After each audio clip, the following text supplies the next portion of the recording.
This will be the best tuna melt sandwich you've ever had with 46 grams of protein, guilt-free. You're going to start by batch making your tuna melt filling. So I made this in a batch and I pulled from it all week. This is the brand of tuna that I use. I really like it. So I used 8 packets of this in a large mixing bowl. Now you're going to add a cup of diced dill pickle, a cup of diced onion, 1 whole fresh squeezed lemon. This makes a huge difference with tuna recipes. I always use it. 2 tablespoons of chopped fresh dill. This makes a huge difference, but don't add too much or it'll taste weird.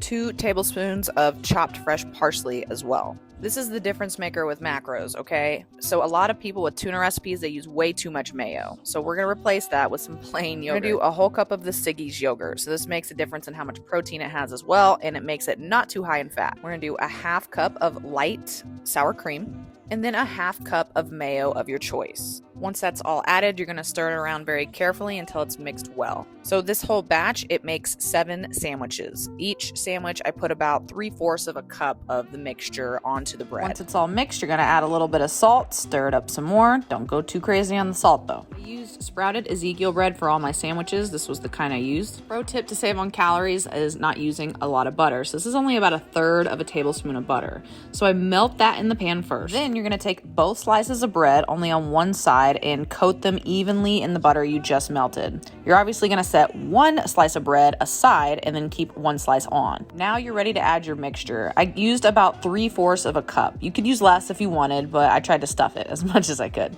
Then you're going to use only 2 tablespoons of sharp cheddar cheese shredded, and then just monitor the sides of your sandwich for any drippings. Now I place the second slice of bread on top and I wait for the first slice to become golden brown before flipping it over.